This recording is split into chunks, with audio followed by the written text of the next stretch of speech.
C'est avec un immense honneur et un profond sentiment de responsabilité que je prends la parole en ce jour solennel, marquant la réouverture officielle de notre école du barreau.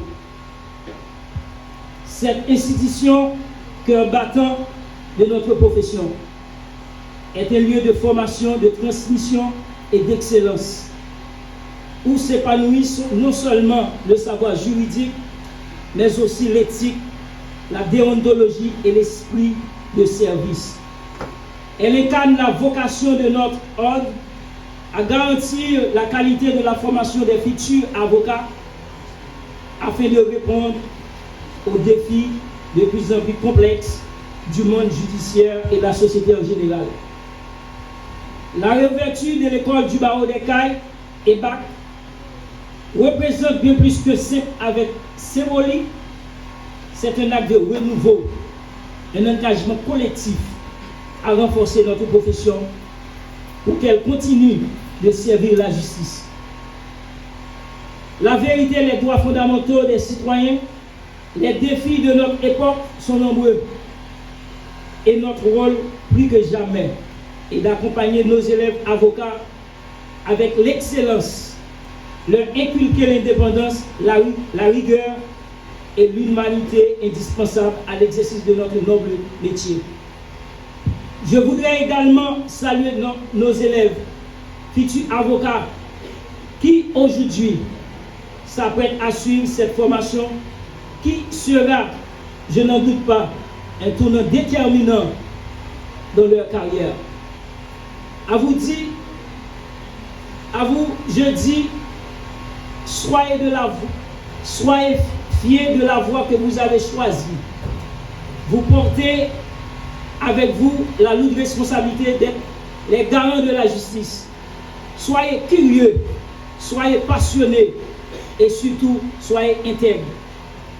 En cette nouvelle ère pour l'école du barreau des Cayes, nous avons l'ambition d'aller encore plus loin, de renforcer les liens avec les autres institutions de formation, d'actualiser nos méthodes pédagogiques et intégrer de nouvelles compétences adaptées aux réalités du terrain. Cette école doit rester un phare pour la juridiction des Cayes, un modèle d'innovation, de rigueur et de service à la justice. Enfin, chers collègues, je vous invite tous à redoubler d'efforts pour faire rayonner notre profession, pour transmettre notre savoir et notre éthique et pour chaque jour garantir à la société un service juridique de qualité fondé sur le respect des principes qui nous unissent. Je vous remercie et vous souhaite à tous et à tous une excellente réouverture et une année de formation fructueuse. Que la justice guide toujours notre action et notre dévouement. Je crois avoir dit. Merci. Avocat, l'EBAC s'évertuera à la formation continue des avocats militants et contribuera au renforcement de compétences d'autres acteurs judiciaires, entre autres greffiers, huissiers, arpenteurs, notaires, dont dépend dans une certaine mesure le travail de l'avocat dans ses obligations de moyens. Donc un dispositif sera mis en place. Il comportera des sessions de formation, des conférences thématiques, de symposiums, de colloques, de communautés de pratiques juridiques et surtout encourager les avocats à des études supérieures spécialisées au niveau de la maîtrise et du doctorat.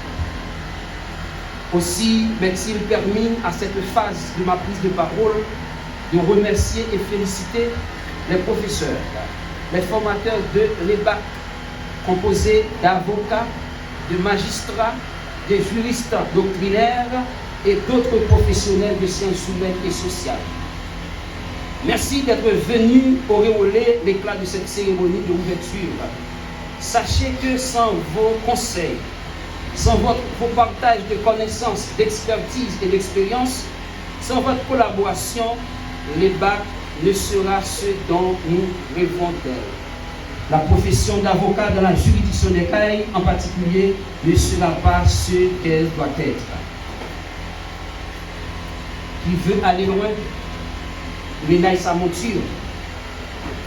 Il n'y aura pas d'école du barreau des CAI telle qu'elle vient d'être présentée sans un conseil de l'ordre engagé, mobilisé, facilitateur et surtout pourvoyeur.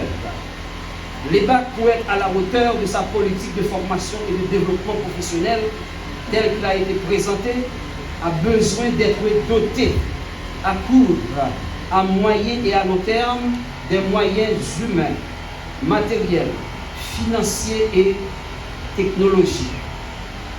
Je ne peux ne pas remercier le bâtonnier Maître Roosevelt Louis, le secrétaire de l'ordre Maître Jonas Badette, pour leur prise en charge et leur sens de responsabilité face à débat.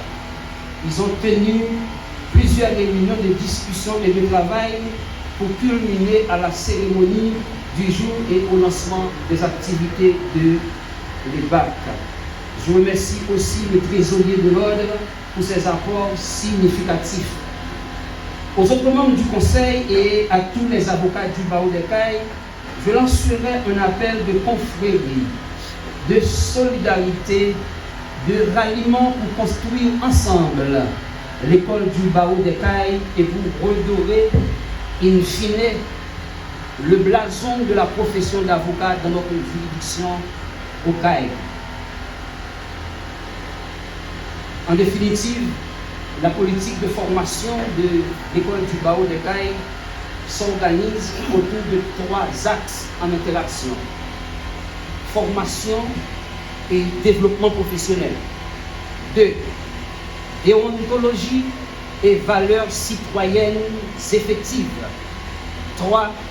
Rapports socio-professionnels solides, à savoir confrérie, réseautage professionnel, reconnaissance sociale, etc.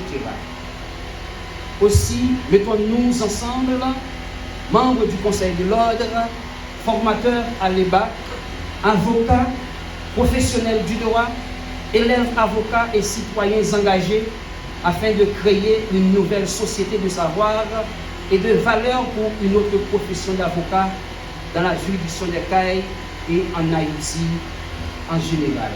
Merci à tous et à toutes. Décerné à Maître Eval Sipis, avocat, pour sa contribution inestimable au fonctionnement de l'école du barreau des CAI et BAC, Conseil de l'ordre 2023-2025.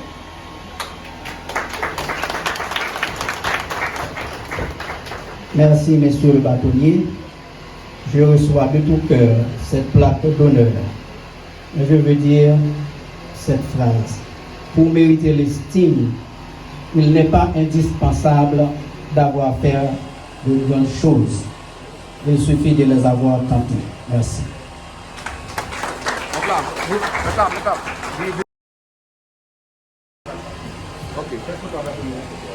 Ok.